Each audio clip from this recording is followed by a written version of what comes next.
పొంగులేటి రాజీనామా చేయాలి. కొత్వాల్గూడ వద్ద మంత్రికి చెందిన రాఘవ కన్స్ట్రక్షన్ అక్రమ మైనింగ్ అనుమతులు లేకుండానే ఆ కంపెనీ పొంగులేటిది కాదంటూ పచ్చి అబద్ధాలు మాట్లాడిన సీఎం. భార్య కొడుకు దూరపు బంధువుల. అసెంబ్లీలో హరీష్ రావు ధ్వజం. హౌస్ కమిటీలు వేయాలని డిమాండ్. స్పీకర్ పోడియం వద్ద బైఠాయింపు. బీఆర్ఎస్ హయాంలో రాష్ట్రం లూటీ, మంత్రులకు ధీటైన కౌంటర్లు. పొంగులేటి రాజీనామా చేయాలి. నిజంగానే వాళ్ళ కొడుకు ఇప్పటికే అక్రమ గూడ్స్ దాంట్లో వాళ్ళ కొడుకు మీద కేసులు అయినాయి. అదేవిధంగా ల్యాండ్ గ్రాబింగ్ దాంట్లో కూడా ఆ దౌర్జన్యాల్లో కూడా వాళ్ళ కొడుకు మీద ఎఫ్ఐఆర్లు అయినాయి. ఇప్పుడు అక్రమ మైనింగ్ దాంట్లో కూడా వాళ్ళ కొడుకుకు సంబంధించిన కంపెనీ ఇరుక్కున్నది. కాబట్టి ఈ క్రమంలో ఖచ్చితంగా పొంగులేటి గారు రాజీనామా చేయవలసిందే. మల్లిగాడు ఏమంటాడు, పొంగులేటి అన్న ఇంత నిజాయితీ పరుడా, కేటీఆర్ పొంగులేటి అన్నతో గెలుతాను, ఖమ్మం కలిసి నిలబడు, పొంగులేటి అన్నను మనం గెలిపించుకోవాలి అన్నాడు. ఇప్పుడు ఏ ముఖం పెట్టుకొని ఎక్కడ మాట్లాడతలేవు. మళ్ళీ అక్రమ మైనింగ్లో పొంగులేటి గారి కొడుకు ఇరుక్కున్నాడు, వాళ్ళ కంపెనీ ఇరుక్కున్నది. మాట్లాడు. మళ్ళీ నీకు ముట్టవలసినవి అన్నీ ముట్టంగానే కథం నోట్లో బెల్లంగడ్డ పెట్టుకున్నట్టున్నావు దొంగ.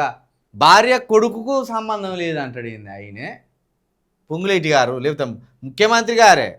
ఇక పొంగులేటి చెప్పలే, ముఖ్యమంత్రి గారు చెప్తాను. రాఘవ కన్స్ట్రక్షన్కు అసలు పొంగులేటికి సంబంధమే లేదంటాను. అంటే తండ్రి కొడుకులకు సంబంధం లేదంటాను. ఏందంటే అది భార్య కొడుకు దూరపు బంధువుల. ఎవరు అడుగుతాను? హరీష్ రావు గారు అడుగుతాను. భార్య కొడుకు దూరపు బంధువులు అవుతారా? భార్య కొడుకు పేరు మీదనే ఉండే ఆ కంపెనీ వాళ్ళకు సంబంధం లేదని ఎట్లా అంటావు నువ్వు? ఇంత పచ్చి అబద్ధాలు ఆడతావా అని హరీష్ రావు గారు ధ్వజం ఇచ్చింది. ఇక హౌస్ కమిటీలు వేయాలని డిమాండ్ చేసిండు. ఈ హౌస్ కమిటీలు ఏంది అంటే, ఈ క్రషర్స్ ఉంటాయి కదా, ఈ క్రషర్స్ దగ్గర పరిశుభ్రత ఎంత ఉన్నది, అక్కడ పనిచేసే కార్మికుల భద్రత ఎంత ఉన్నది, అసలు అక్కడ ఆదాయం ఎటు పోతుంది, అక్కడ అక్రమంగా మైనింగ్ జరుగుతుందా లేకపోతే సక్రమంగా మైనింగ్ జరుగుతుందా, ఈ లావాదేవీలు ఏ రూపంలో జరుగుతున్నాయి, ఇవన్నిటికి సంబంధించి వేసే కమిటీనే హౌస్ కమిటీలు అని అంటారు. ఈ హౌస్ కమిటీలు నిజానికి బీఆర్ఎస్ ప్రభుత్వం హయాంలో కూడా ఈ హౌస్ కమిటీలు లేవు. వీటి మీద చర్చ పెట్టి కూడా నిన్న కేటీఆర్ హరీష్ రావు అట్లా దొరికిపోయింది.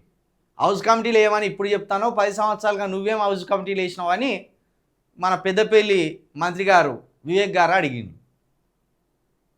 కాబట్టి ఇవి బీఆర్ఎస్ హయాంలో కూడా హౌస్ కమిటీలు వేయలేదు.